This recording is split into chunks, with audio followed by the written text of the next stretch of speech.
You're now listening to The Bryan Callen Show with your host, Bryan Callen. Well, thanks. I'll do the same with you. I have to say, there was, once in a while my wife will let me go out to see movies by myself, and I indulge in boy movies. And you know where I'm going with this, right? Yes, sir, I do.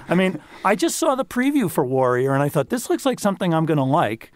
And that's great. Man, I loved it. It was a good movie, wasn't it? Yeah. Yeah. Well, I'm coming out another movie. I'm going to the premiere tonight, in fact, called Ride Along, which is this big shoot 'em up comedy thing, and I play sort of a crooked cop, and so we'll see what happens. It's very much a boy movie, so if you get a chance, go out there and take a look.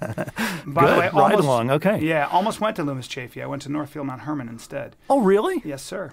It's interesting. Yeah. Oh, yeah. We used to play with you all the time. Yep. I should play with you may not be right. Well, I understand what you mean. Listen, it's boarding school. It's boarding school. I was a wrestler, so in some ways, we rolled around on a mat together. What are you going to do? It's it's the finest classical education, right? Exactly. That's it. That's classic stuff. Yeah. Well, our coach, I played a little basketball, and our coach would say, "Let's go out there and play our boy-to-man defense." I love it. I like the way this podcast. Are we recording, by the way? See that? We just jump into it. We're talking to Steven Strogatz, who's a professor at Cornell University in mathematics. Though you got your PhD in applied mathematics from Harvard University, which I would just wear as a tattoo. Probably on your forehead, right? Yeah. And I love this because you got your research in the dynamics of the human sleep-wake cycle. And we just had Professor Russell Foster. From Oxford University, who's a sleep expert. So you're fitting in well. Your book, The Joy of X, and I should mention you also have a course I've not taken yet, but I'm a huge fan of the great courses. And you have a course that you teach, I think, on chaos theory. That's right. Right. And so, one of the things that I have to say in reading your book is you see the world in a very different way. And I found myself so sort of envious and realizing that in many ways, and it's funny in life, you realize you're very blind to a lot of what goes on in the world. It's one of the frustrating things about being a human being is you can't know everything. But I was so fascinated with how numbers and the way you described as how numbers really do play out in our everyday life. For example, 2 negatives make a positive. The enemy of my enemy is my friend. That's something I never had thought about. But what I guess I want to do with this podcast, Steven, is our professor. Let's just call you professor. It just sounds you've earned it. Don't go there. You've Come earned on. it, sir. You've earned it. Okay, all right, professor. Thank you. For God's sake.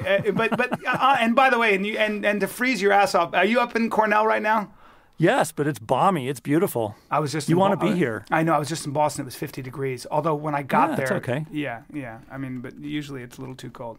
But I will call you professor because you're. Well, we don't want it to be too warm out here.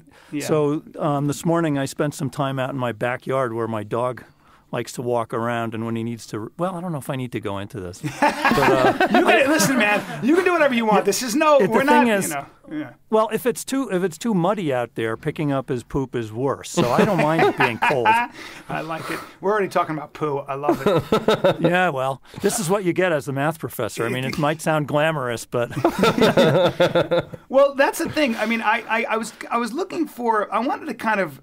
I guess what I want to do is get people. We have a lot of young listeners, and we live in a very innumerate society where people really don't live in math and don't know how math works. And I'm sorry, I'm one of the people that's guilty of that.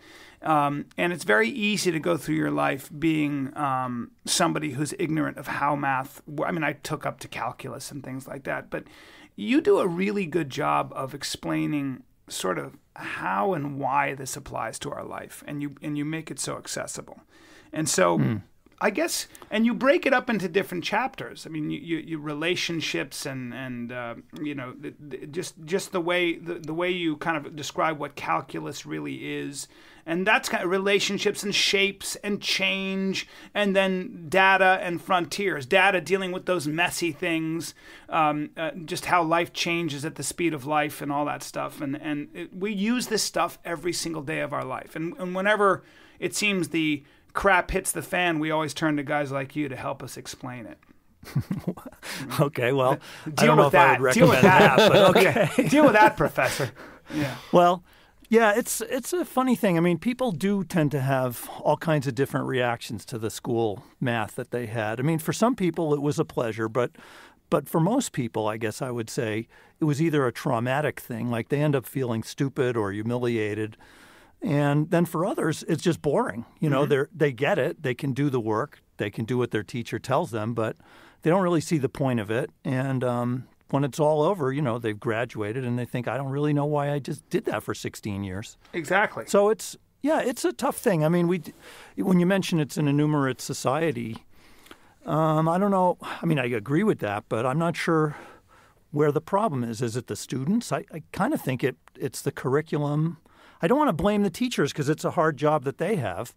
And I think it's conceptual. I think see, when reading your book, if you were to teach math to most kids, I don't think you'd be. I mean, you have to get to a point where you have to explain why. You know, the way you describe algebra and stuff. There's a number in the middle and things, but the way it's really a question of how it is presented, and then more importantly, how it relates to people's lives. That's what is not done. I didn't learn that way. No, I was just know. told it's the queen of the sciences, and learning to go through these formulas will teach you how to think. My father would always say, it'll give you ammunition against the... Put hair on your chest. Yeah, it'll give you ammunition against the communists. Yeah. I mean, literally. Wow, you've touched on some really interesting things there. I mean, it's true that for a long time it was a weapon against the communists. That is, we felt like we had to pump up our science and math in this country because... You know, the Russians were building hydrogen bombs faster than we were, and we needed a group of people who could keep up.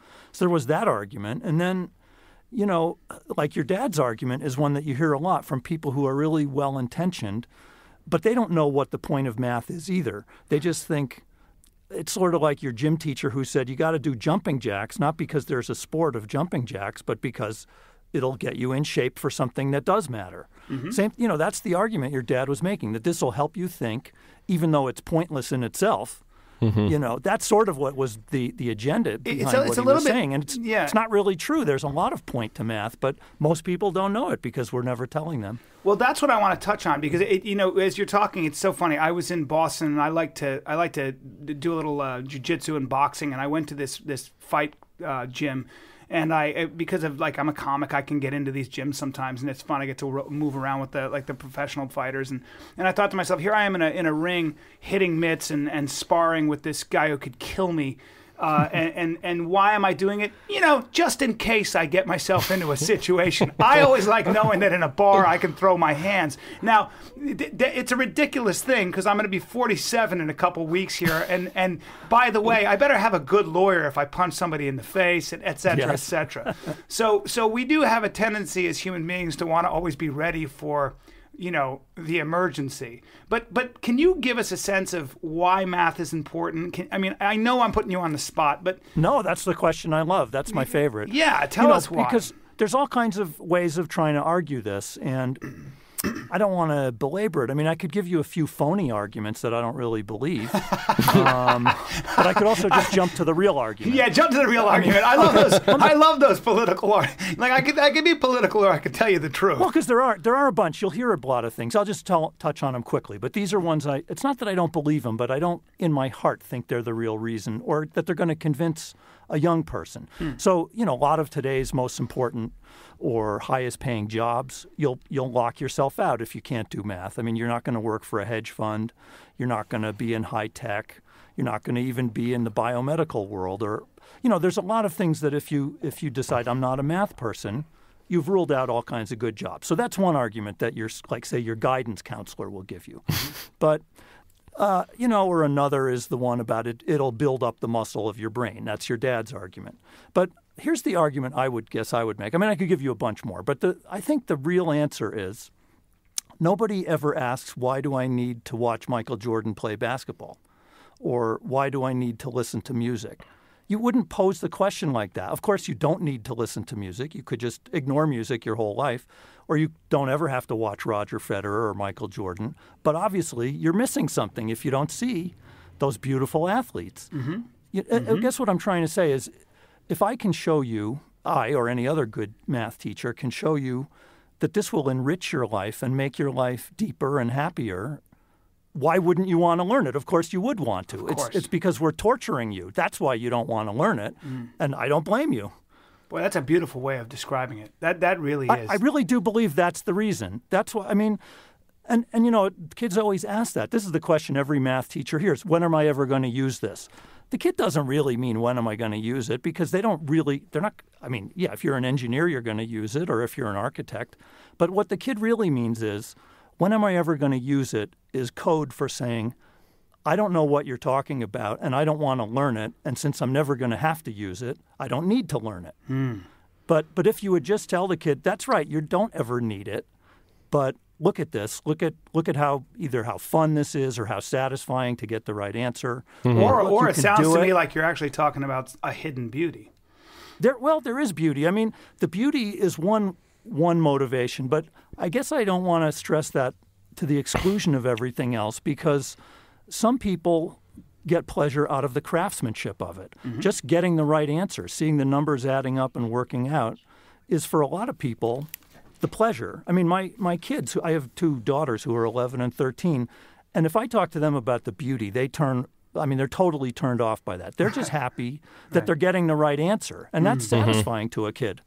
Yeah, I sort of think the beauty argument is more for grown-ups.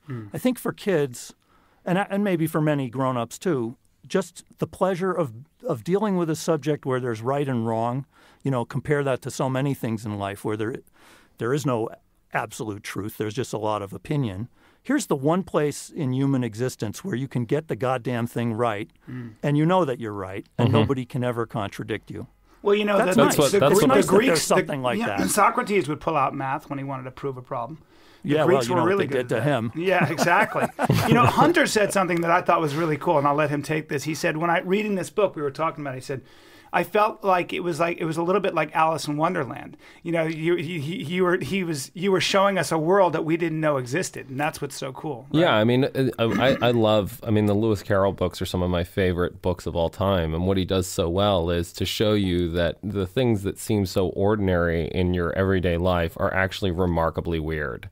And that is one of the themes that comes through in reading The Joy of X, is just like, I love the story that you tell about when you were, helping your daughter with her math homework, right? And suddenly find that it's quite difficult because they have some new method of doing it, right? You're a Cornell math professor. Yeah, you're like this renowned mathematician who's written these papers that people cite, and you don't know how to help your daughter. That happens to me every night. That's still happening. I love it. Funny.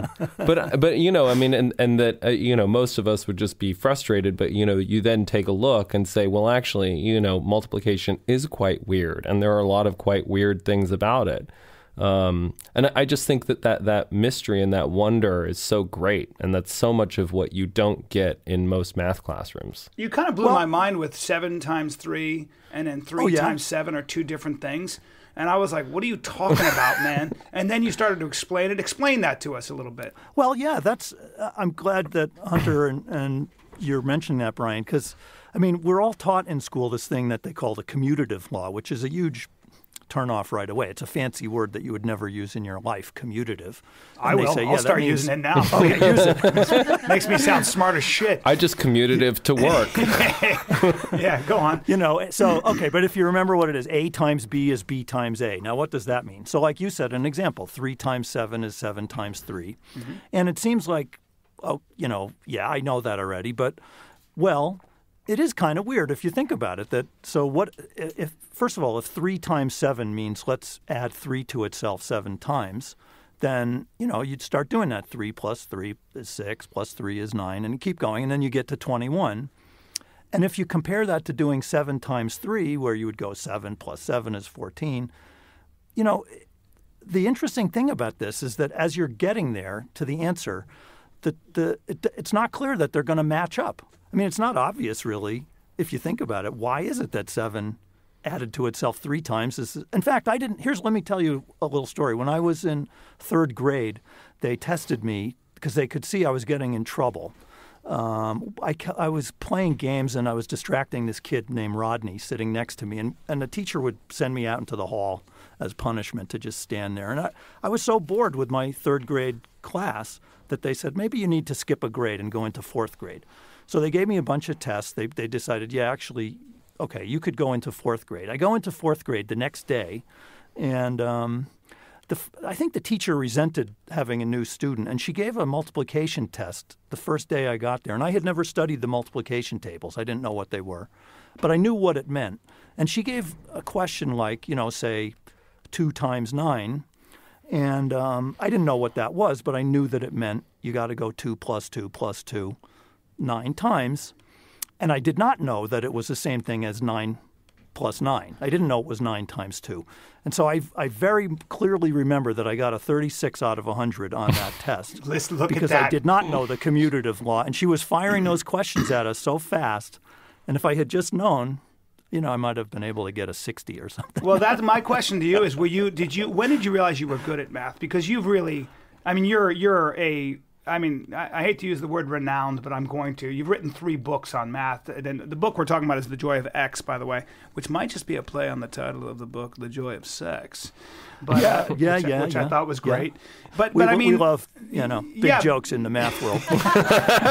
You mathematicians, you cards. So wait a minute. Actually, I do have a one quick question. Have you read the play Proof? Yes, I saw the play too. Okay. I saw it with Jennifer Jason Leigh, and so did I. Yeah. I'm trying to think. Did I read it? Yeah, I don't know if I read it, but I know I saw it. Well, one of the things they talk about is that at math conference, there's a lot of hardcore drugs and crazy, crazy sex. Oh yeah. Is that true or not? No, that's not true. He's naked right now. He's in a leather swing as he talks to us, ladies and gentlemen. Professor Steven Strogatz. He's brilliant and a pervert. Yeah. That's right. You want to get laid? Get into higher math. Well, Einstein was brilliant and a pervert. Einstein did have he did have a good sex life from what we hear. I mean, he was, if you look at pictures of him as a young man, he was kind of a dashing young guy. Look, he was a celebrity. Let me explain something to you guys. No, that's later. If you're the smartest man in the world, you're getting laid. There are groupies out there. They may not, they got big brains. I don't know what their bodies look like, but anyway, I'm sorry. I'm going to get you in trouble because you're an academic at Cornell. I'm still waiting for all that. Yeah, I don't know about this part, but I mean, it's possible that there are other mathematicians out there. It is true, actually, this part about drug or alcohol abuse. I would say I have known some mathematicians with alcohol problems, and I think, that is really actually not funny. Mm-hmm. But as far as like having a lot of good times and sex, man, I don't think so. I'm not seeing that. You're too busy working out theorems. And when did you realize you were really good at math? Because you've obviously gone to you're as good as it gets in a lot of ways. I mean, it's kind of crazy to get to the level you've gotten. I mean, I'm looking at some of the things you've done.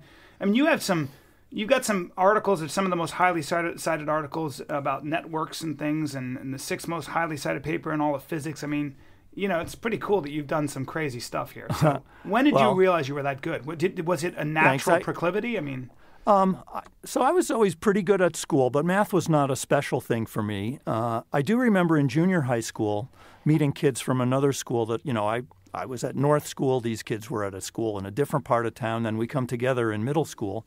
And I do remember one kid teaching me something about, I think there was some question about like 2 divided by 0. And I thought the answer was 0. And this guy was really laughing at me. He said, really? You thought that? Because that'd be impossible. That would mean 0 times 0 would have to be 2. Mm. And, you didn't know you can't divide by 0? Well, no, I didn't know. Nobody ever told me about that. I never really thought about it. And so I started out in middle school feeling a bit inferior to this guy. George was his name. And but I was very competitive, little prick. And I thought, I don't know, if George could do this, I could do it. And so I remember with a lot of pride when the teacher, they would never do this nowadays, the teacher was reading out our averages, just every kid, Fred, your average is a 72. Billy, you got a 38. George, you got a 97. Stephen, you got a 98. And I thought, whoa, I'm beating George. And so I started to think maybe I'm pretty good at math. I didn't really notice that. It was combat. It was combat, right, exactly. At that age in my life, math was a competitive thing for the pecking order against other boys. And they're actually, girls are very good at math at that age. That's before they've started to get socialized into the idea that they shouldn't be good at math. Do you think that that's the case? I know it's very controversial, the idea that men and women have different minds, and they do. I have a daughter and a son. I'm sorry, but the female mind, the male mind, I'm generalizing, are different in beautiful ways. I really have always been in my own way a feminist in the sense that I just believe it's a meritocracy. I mean, if you can do the job, then I don't care what your genitals look like, it doesn't, and what your chromosome pattern is. I mean, honestly, but I do believe that there are differences in the male and female mind in some ways. It seems. I mean, I think there's a hard wiring there, and I don't care what anybody says. It seems that the science backs me up in some ways. What about that in the math question? Well, it's a confusing bit of literature. As you say, there's some evidence that boys and men are better at spatial reasoning than girls or women. But it's not clear that, first of all, the differences aren't that great. And I don't think that the differences you see translate to the really big differences in terms of representation. Like if you go to my math department faculty meetings, we have 3 or 4 women professors and like 40 male professors, and you would say, is it really because the men are 10 times better than the women? That's not true. I mean, the difference, if it even exists at all, is not as great as what we see in the profession. And so there's something going on besides any innate differences. And I'm not really convinced about the innate differences, I have to say. I mean, the literature or the research I've read, or, here's a common sense way to answer it. Try going to other countries where they don't have this same hang-up. In Hungary, the women are plentiful in the math profession. It's just that there's something in America, especially, where we think it's not ladylike or girls don't need to do this, you're going to do something else. I think it's really discouraging for a lot of them.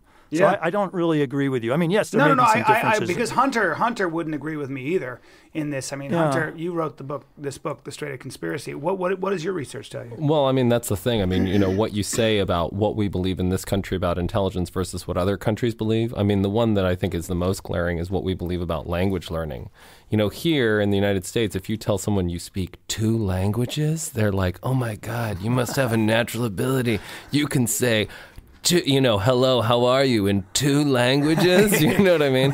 And you go to Holland, where my dad's from, and it's like, you speak 4 languages. So does everybody else. Nobody cares, right? And that's the thing. There are certain beliefs that predominate in different countries and, in different cultural groups. Like Katie, who I co-wrote the book with, right? Her dad's from rural Maine, right? And the idea of speaking multiple languages is crazy. But by the same token, he can take apart any car in the world and put it back together, which to me is like mind-blowing. Like, I don't know how you would do that. Because you're an aristocrat. Because I own many horses. Because I have my staff do that for me. Touch a car? Really? Dirt on my hands. Let's go. It's basically, I think that's the point, is that different cultures have different beliefs, and those beliefs become self-fulfilling prophecies. Yeah. Professor, I want to jump on, we talk about drugs and sex and all that stuff, but there's this idea that some mathematicians go crazy because they're thinking so deeply. I love those movies where they just, it's too much for them. The Beautiful Mind. Is there any truth to that, sir? Well, I would put it the other way around. I mean, there's a little question of cause and effect. I think it is true, actually, that math can be a haven for people with certain kinds of different minds. So, like when you see A Beautiful Mind, the story of John Nash, the one where Russell Crowe was John Nash. Right. John Nash did have schizophrenia, and he suffered from it for a long time. And by the way, he was actually much creepier than the movie showed. I was an undergraduate at Princeton when he was at the height of his sickness. And we used to see him milling around in his red high tops and his trench coat and his sad eyes. And he would no one knew who he was. I mean, he looked like a homeless person. Except that they would let him in the library, and he was always there looking at atlases or But he would really stare at undergraduates in a way that was pretty disturbing. Yeah. And but anyway, but back to the question. I mean, is there some correlation between mental illness and math? I mean, one thing I would say is that, there's this Asperger's autism spectrum, which is like where you think of a really nerdy, geeky person, a math type. Yeah. And some of those people do have Asperger's or sort of high-functioning autism. And I think that math is a nice place for them to work, or computer science, where things are orderly and patterned and logical, like, say, Sheldon on Big Bang Theory. Yeah. He's clearly meant to be a guy with Asperger's syndrome. And we see a ton of guys that look like that. Yeah. And so that is true that there is, because, on the other hand, you can't have that guy in the front office. That guy's not going to be a salesman. Sure. Like your Uncle Irv. Yeah. But people with Asperger's syndrome do somehow, I think the guy that figured out in the book called The Big Short by Michael Lewis about the financial crisis, the guy who was looking at these tranches and these derivatives and actually looking at how they didn't add up had Asperger's syndrome. He figured out that mathematically these things weren't making sense. So. Yeah, I mean, you really want these people in society, and actually a lot of the tech people, maybe even tech people working in your studio there, they are the kind of people who are good with getting things precisely right. I'm looking at Rena. She's actually this good-looking woman. She's kind of hangs out with it. She's a voiceover artist. I love it. Hey, Rena, you got Asperger's? You little Aspie. That's some hot Asperger's there. Rena runs the show around here. But here's. That's a good answer, though. That's a very good answer. Well, I want to flesh it out a little because those are not the people you're interested in the movie. So I mean, you want the more dramatic, crazy person who is either like a madman, a monomaniac that wants to take over the world, like the James Bond villains, or somebody who's really crazy in an interesting way, like and so we see them in Good Will Hunting. That poor guy is seeing the psychiatrist all the time, and in Proof, that guy decides to kill himself. Yeah. So. This part, well, there are cases of famous mathematicians who killed themselves or who went crazy, but I tend to think it was more like these are people who either were manic depressive or schizophrenic to begin with. Right. I don't think it makes you crazy. No, Bobby Fischer was an example of somebody who just clearly was a little crazy. Yeah. I mean, he was a genius and happened also to be, by the way, crazy. He was very crazy. Yes. Yeah. But you do deal as a mathematician, and I want to talk. This is what fascinates me. You deal with, math theory, number theory, things that can be imagined but don't have any bearing on the physical world we live in. And one of the things that I've heard and I find fascinating is you have a mathematician who lived 150 years ago. He sits there all day thinking up this crazy theorem that might be 150 pages long. It bears no relevance to the everyday world. And 150 years later, guess what? Somebody's trying to measure the inside of a conch shell or the spatial relationship between quarks. And this theorem actually does have relevance. In fact, it proves something. That, to me, is magical. Can you talk a little bit about that? It is. You've really put your finger on one of the most, if not the most magical thing about math. I mean, it's the part of math that makes me want to be in the life that I'm in, which is this spooky, really eerie connection between math and these patterns in our mind and the patterns in the universe around us. That is, because that's how we would nowadays define math. We don't think of it so much as the study of numbers or shapes. Yes, it is that, but it's more than that. It's a study of all kinds of patterns. And so to the extent that the world around us or the world we create through our technology or our society has laws and patterns in it, then math is going to be the sort of secret language for understanding that. And so, I mean, here's a good example that we're all using all day long without even knowing it. Anytime you get on the internet to buy something, you're doing some online shopping, or maybe you're going to that porn site and you want to encrypt. You don't want people really, you don't want someone knowing what you're looking at, so you do private browsing. My computer, if you don't go to my history of my computer, my wife was like, I'm married to a pervert. Anyway, keep going. So don't go with any luck. Yeah. Go ahead. Sorry, go ahead, Hunter. No, go ahead. Okay, but anyway, I mean, if you ask, how does encryption work? And, that is, how do you keep things secret on the internet, credit card numbers or whatever? All of that is done using a result from number theory, which is that it's very difficult, essentially impossible in practice, to take a gigantic number and factor it into its prime numbers. That is, that the difficulty of factoring is the basis for this thing called the RSA encryption algorithm, which is the military strength encryption that our government uses and that we use when we try to keep things secret from the NSA. And of course, the NSA is very worried about it because they can't break it. No one can break it. And it's based on number theory that was, as you said, developed hundreds of years ago, but now has found practical application in our daily lives. If you're thinking, by the way, the NSA can read all our stuff, yes, that's true, but not by breaking the encryption. They have other back doors. It's not the math that's weak. It's that the manufacturers have let them in. Wow. And so being able to encrypt something, you can encrypt something so nobody can actually break it. It's unbreakable as far as we know mathematically, and there's no evidence. I mean, of course, who knows what the NSA has really done? Maybe they have found a way, but I don't think that they have, and there's good theoretical reasons to believe that that's not the weak link in encryption. It's other stuff. But no, I mean, that's a really nice practical example. In fact, some of the mathematicians who were really disgusted around the time of World War I, which many people think of as the most horrific war there ever was, the sausage grinder of, trench warfare. Yeah. There were mathematicians who said, I never want to do anything practical again, calculating trajectories of artillery shells or anything like that. I'm going to go into the most pure, beautiful, safe part of math that will never be used for any evil purpose, number theory. And it turns out number theory, fast forward 100 years, is used for encryption. Wow. Mm-hmm. Yeah, that's what I there are beautiful things to think about. There was this mathematician saying, well, he would look at a hawk flying, and what he was thinking about was how much of the globe can that hawk cover or see as it turns on its radius, and as the hawk flies in one direction, and those are the kinds of things that strike me.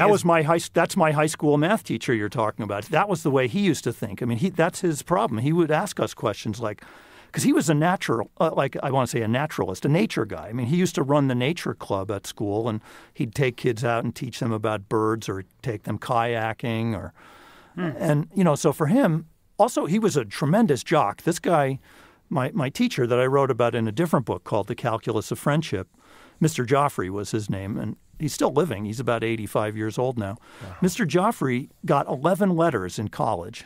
Wow. If you can think about what that means. I mean, wow. That's an athlete. You can only play 3 sports a year. Yeah, what was he doing? Fencing as well? And I mean, No, man, the guy could do track and football, and I mean, he's doing manly sports. Yeah. And wrestling, I think. And I think he was an Olympic caliber athlete, really. He later in life took up whitewater kayaking for fun, and he became the U.S. champion in whitewater kayak. That's a stud. That's a stud. Yeah, that's a stud with a bigger brain and bigger muscles. I hate him. Well, the interesting thing, actually, is he was not all that good at math. He was good. I mean, he was my calculus teacher.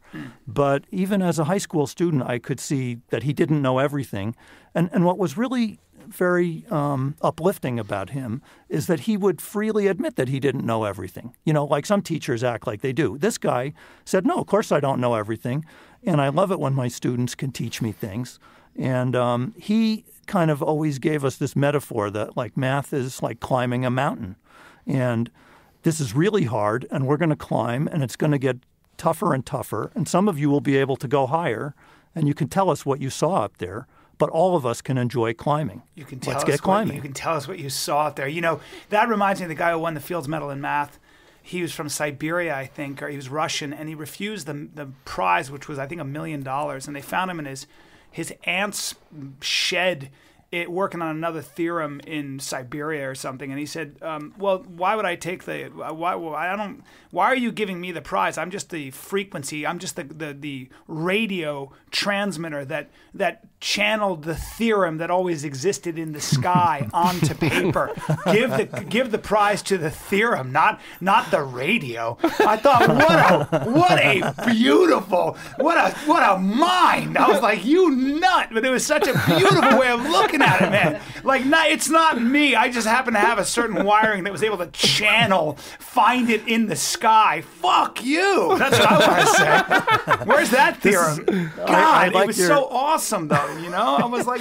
That's some good rendition of... Yeah, Gregory Perelman is the guy's name. He solved this ancient problem that we call the Poincaré conjecture. And he's a good example of what you're talking about with the crazy guy. He decided there was no point cutting his fingernails. And his fingernails got so long that they started to curl and twist. Really? What a freak! I love this guy. And he, but what was? Can you give us? I think the answer was 357 pages long or something. What? They didn't even know if the question existed, and then he proved that it did. Or like, explain. Please shed some light on this. This one would be hard to explain. I have to admit. I mean, I can. I'm sure it has to do with the nature of space. Like, picture instead of just ordinary space that we walk around in, or outer space, think about the surface of a globe. Yeah. You know, that's a sphere. Okay. So we understand things about spheres, like you can certainly picture the globe. And here's a funny experiment that mathematicians like to think about. They want to think about properties of a shape by imagining rubber bands that sort of live on the shape and that are trying to shrink down to a point. That is, imagine like a really super elastic rubber band that's trying to shrink all the way down to nothingness.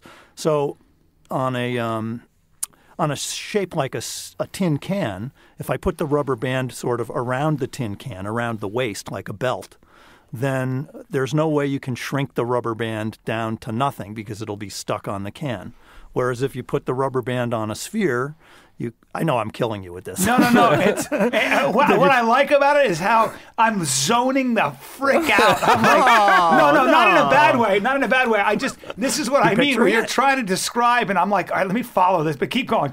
Well, I love it. I mean, I love it. I'm trying to get at the idea that shapes can be different in ways that aren't about how big they are, but about some property that, you know, as you could say in plain English, has to do with the nature of their holes. Okay. You might like this. That gets back to the sex thing. I was going to say, let me get my hand down my pants. Keep going. Right, get your hand down. The joy of X. Idea. Yeah, think about this, actually. Think about your own body and its orifices. Don't get too disgusting about it. But, I won't. You know, you got nostrils, you got other holes that connect. That sort of, actually, your body is a good example of a branch of math that we call topology, which is the study of surfaces and their holes. And, you know, mathematicians always like to talk about donuts or bagels. That's a shape which obviously sort of has a hole in the middle. They're always talking about the donut hole, and or an inner tube. Anyway, I don't want to go on too much, but the thing was, I'm like with the Poincaré, the Poincaré conjecture was a hard problem about what happens if you have these shapes that are one dimension higher than one we're talking about. We were talking about surfaces. There are solid three-dimensional things that can have different natures of their holes. And so anyway, Gregory Perelman studied this and solved this problem from the great mathematician Poincaré from 100 years ago. Amazing. And I don't know if it was so much about that he was channeling it from the atmosphere. I think his objection was that other mathematicians were indispensable in setting this up, and he didn't think it was fair to single out one, that this is a whole collective enterprise. Yeah. Why would you give the prize to one person? To the guy standing on the shoulders of giants, if I may. Yes, that's it. Yeah, yes, well, that's, thank you. That's. I can imagine when you're working on these massive problems, how humbling it must be. It goes back to what I was saying. The hard thing about being a human being is you can't know everything. And when you read a book like yours, like The Joy of X, you realize there's a world out there that most of us are ignorant to, and it's a beautiful, interesting, fascinating world that will enrich your life the more you know about it. I mean, and I think it's really true. And also, I was thinking earlier, I mean, it was nice of you to say those things about me as being a great mathematician, but any of my math friends who tune into your show, and I know they all listen, you know, they're going to be... We have a huge mathematician fan base. Every time I walk around... I mean, they're going to be thinking that they know I'm not the best. And it's just like any other thing where, you know, when you talk about going to these jiu-jitsu places, and, you know, I'm sure you're pretty accomplished, but then you see guys who are really scary good, and then those guys aren't even anything compared to the world champion. You know, it's like that in anything that human beings do. And so for me, yes, I'm a good mathematician, but there are guys who are so good at just, you know, Oh, well, man, it's but scary. describe that. I mean, give me an example of the things that are you working on anything right now? What do you think about? What were the things that you we all know that the thing about life, if you're a comedian, if you're a mathematician, whatever it might be, original thought is always the sort of the quest, isn't it? I mean, sort of coming up with something original, something nobody else has thought about. That for me is always what nags at me, and I'm sure for a mathematician, it's ever present. For a writer, it's the same thing. How do you wrestle with that? I mean, is that something that you've had to deal with when you're dealing in higher math? It feels like that's always the case, isn't it? I mean, you're Well, that's right. You're trying to do something new and something that will excite you, that will be appreciated by the people that care about the same things you do, and you're always aware of your own limitations. Like, I mean, in my case, I think of guys who are just so much faster or know so much more. And the more you think about that, the less you're going to do. You're going to psych yourself out and you won't do anything. You'll just give up. Mm-hmm. So it's best to sort of, I think, in any art or anything, in sports or whatever, you just have to think, I love this enterprise. I love what I'm doing, and I'm going to think about my art. And I'm not going to think about that I'm really not that good at it. Sort of like my teacher. Like Mr. Joffrey. He didn't care. He wanted to climb that fucking mountain. Mm-hmm. And there were better mountain climbers, but he's going to climb it for himself. Yeah. And so I try not to think about it, because I know if I do, I'm not that good. But, I remember reading Faulkner when I was in college, and I was trying to write. And I read The Sound and the Fury. I think I read it twice back. Like, I just turned around and read it again because I couldn't figure it out. And I was like, well, I'm not going to – what am I writing for? I mean, I'm starting with the guy at the top of the American canon. Nah, I won't do this anymore. I think I'll stick to being a jackass. Yeah, you're right. I mean, it can be very daunting if you start comparing yourself to the giants. Yes.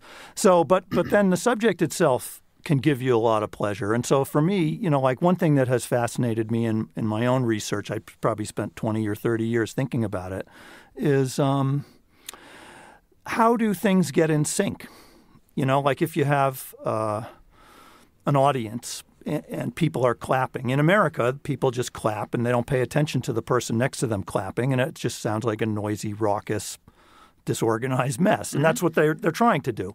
But sometimes, like if they want to get the performer back out on stage, here we don't really do it so much. But if you were like in a concert in Europe, especially Eastern Europe, the audience knows culturally, to start clapping in unison. And they make this thunderous, synchronized clapping. And nobody is the leader. I mean, there's nobody on stage saying everyone clap like this. People just listen to their neighbors. They figure out if they're behind the beat or ahead of the beat.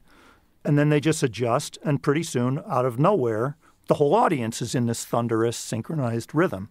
So, we see that all over the place in nature. It's happening right this second in your heart. You have 10,000 special cells, your pacemaker cells in your heart, that are doing this. And they've been doing it ever since you were born, and they'll do it the whole rest of your life for 3 billion beats in your lifetime. And there's no cell that is the pacemaker for the pacemaker. They just democratically figure out, all 10,000 of them, this is how we got to do it. Did you and of give course, a they're speech? Not figuring. Did you give a talk? I'm sorry, about they're this? not figuring anything because they're cells. They're not thinking. They're just sending electrical signals to each other that automatically makes it happen. Did you give a speech about this for TED, for the TED conference? Yes, that was what my TED Talk was I watched it. I watched it not knowing that was – I watched that a long time ago. And it turns out that with sparrows and with fish, they're actually taking the cue from the fish or the bird next to them. Isn't that right? Mm-hmm. Yes, exactly. Wow, good memory. Yeah, I love that. I remember listening to you. I can't believe that. That's funny. And now you're on the podcast. I remember the silly, being fascinated well, the funny with thing that about that talk. So when I gave that talk, that was about 2004, and TED was not putting their stuff on the web at that point. And I remember being I had a lot of other stuff going on in my life at that point in my work, and I didn't have any time to prepare. And I thought, whatever, I'll just go wing it. I hadn't heard of TED, and I thought, I'm just going to wing it, and nobody's going to see it anyway, just whoever's there, a few hundred people in the audience. Now it turns out they put it on the web. It's been viewed 250,000 times or something. Wow. And I wish I had done a better job. I really... You did. I thought you did a great job because I remember it as you're talking about it. I remember it very well. And it was something that I'd always been fascinated by because you hear about it and you're like, yeah, how do they know to organize and to school that way. And you had this slideshow where you showed these birds, and it looks like it's just the most beautiful thing. It's literally like these swirls of black. And it turns out that they are all taking cues from the animal next to them, and somehow though it all works as one.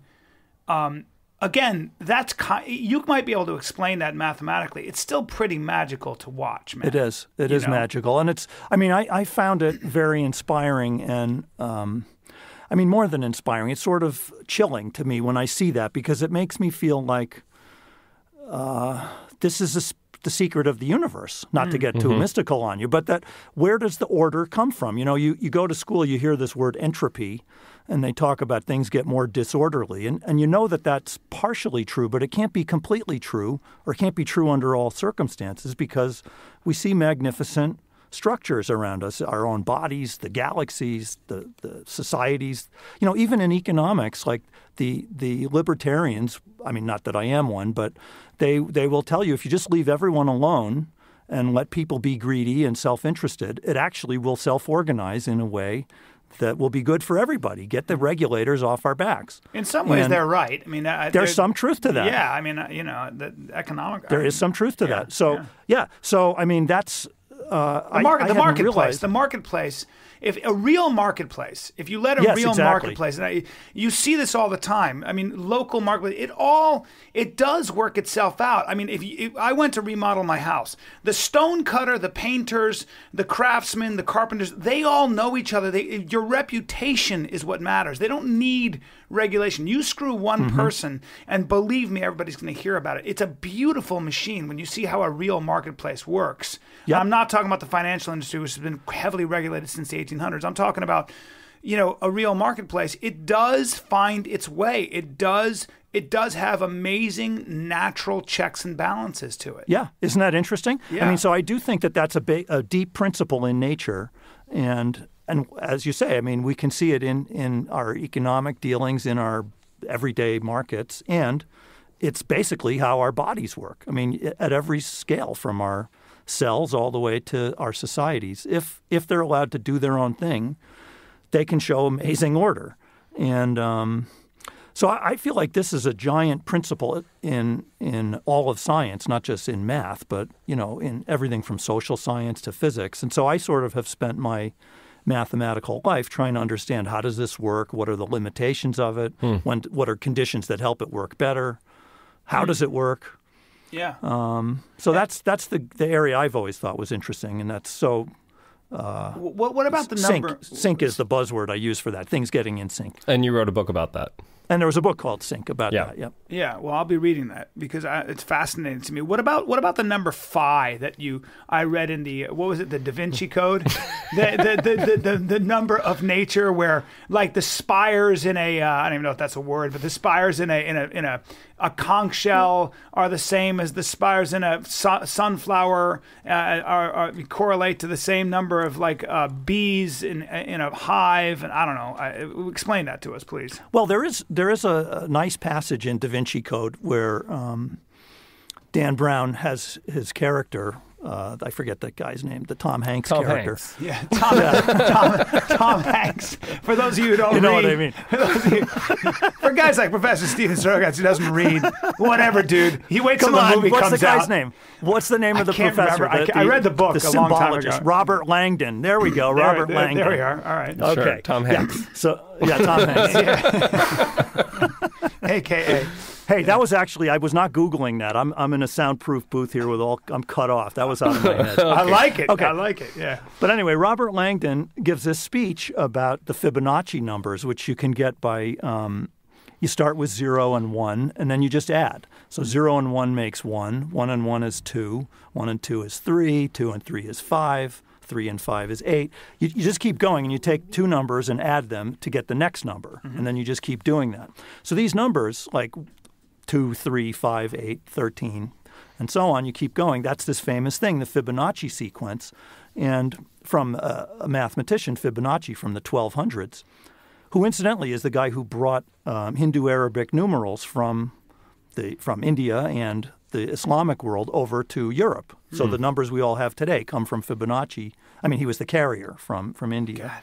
But anyway, the Fibonacci numbers we see everywhere in nature, and it's a kind of a hard to understand thing. I was just thinking about it this morning. It's funny you mention it, that I was eating an apple, and you may have noticed this. If you normally people cut their apple vertically along the stem, but if you ever try cutting the apple sort of sideways? Yeah, it's weird. You know what I'm talking about? Yes. If you cut it that way, do you know what the seeds do? Have you ever noticed that? I think they get to the when I cut it that way, I think they fall out, or They will fall out, and there's 5 of them.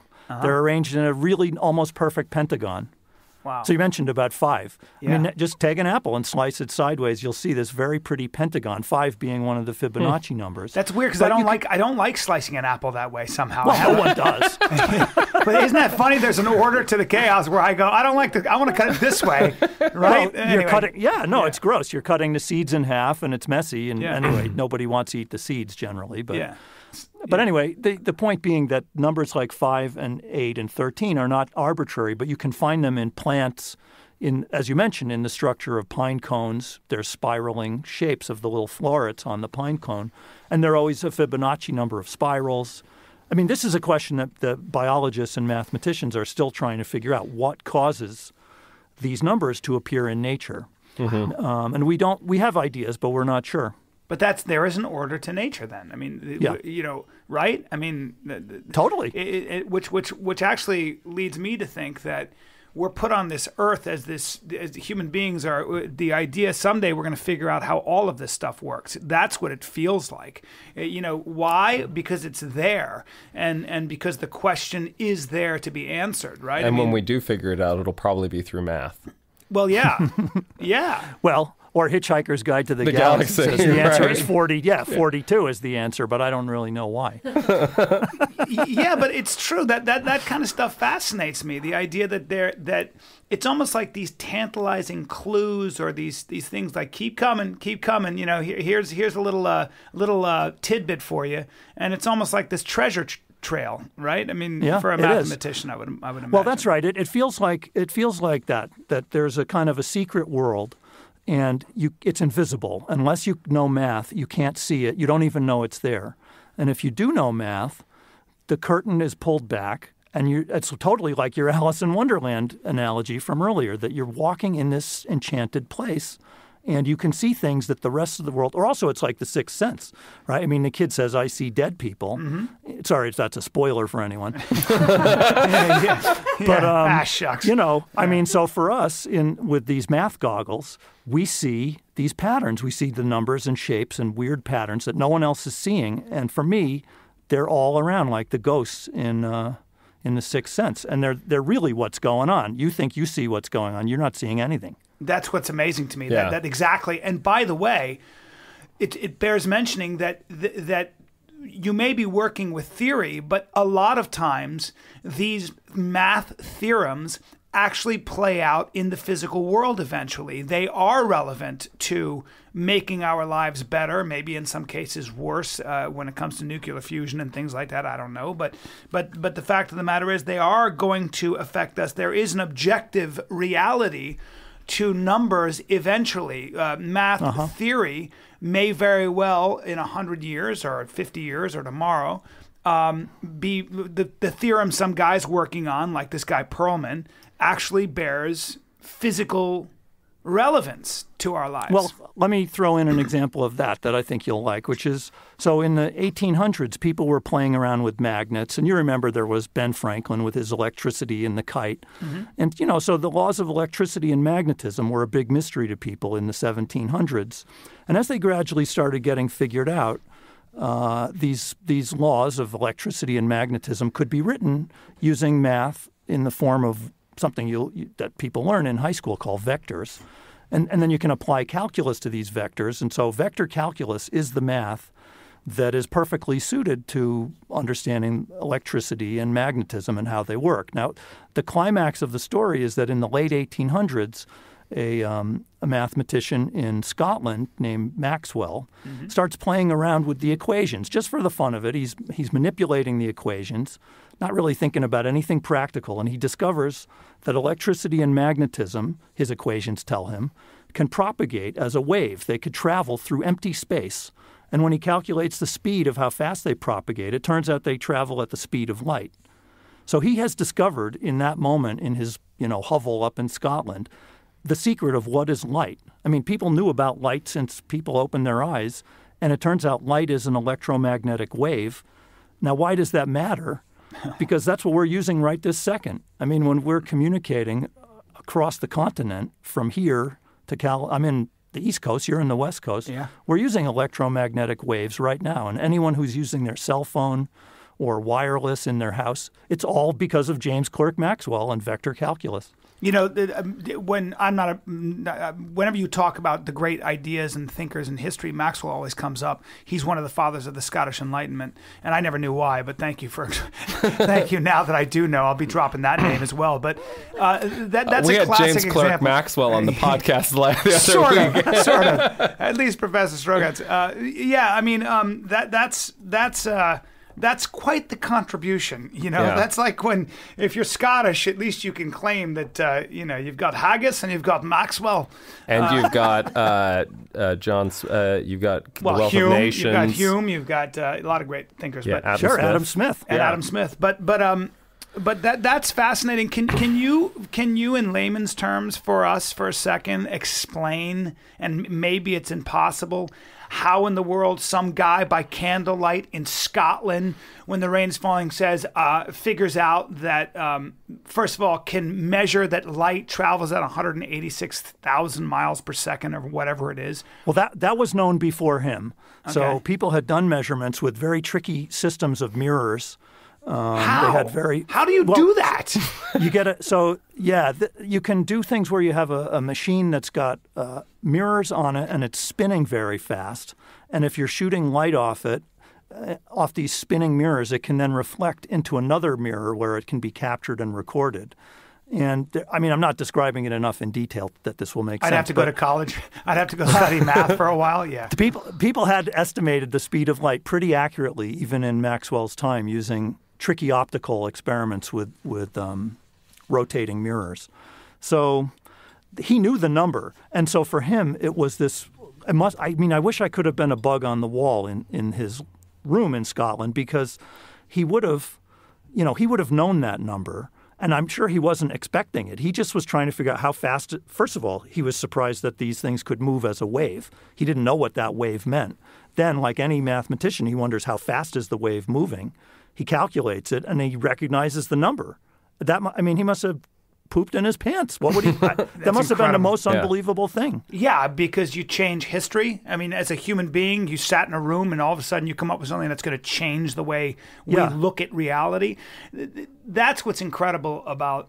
I'm glad. It was great. We're going to wrap this up. I don't want to take too much of your time, but I'm so glad to get somebody like you to explain how important this kind of stuff is. And there's something heroic about sitting there and staring at a wall and coming up with these answers that then we all benefit from. So we never talk about our idea of a hero as somebody with a sword and a big chest. Oh, yeah, thanks a lot, actually, because, I really would like it if some people would start to think of, guys like me as heroes, because the truth is a lot of us really are. The world wouldn't be the way it is without us. Not me, but you know what I mean. I think so. No, absolutely. Listen, you're here explaining it to us, and you spent a lot of time thinking about this stuff, and you've made a name for yourself in a very, very difficult field. And you're right. When we need answers, we look to guys like you, and usually it's in the area of prolonging our lives, or coming up with technologies that make things more joyous. Being able to see things underwater, for example, or attaching nanobots to birds so we can see what they, get a bird's eye view of the world, et cetera, et cetera. So.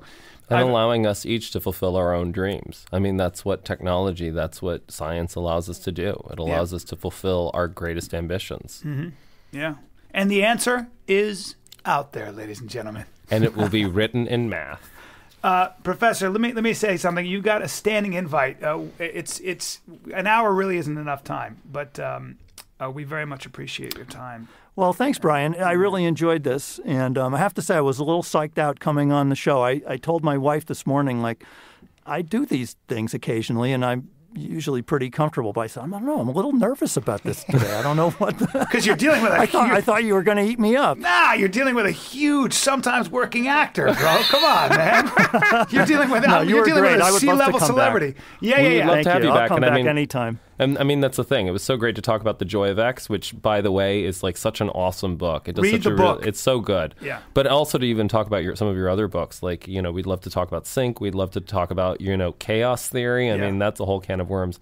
And we should also just thank again Cornell University for allowing us to have the use of the studio, which is why there's such an awesome sound connection. Yeah, it's a great. I didn't get into the school. My grades weren't good enough in high school. But thanks, Cornell. Thanks a lot. But it's a great school.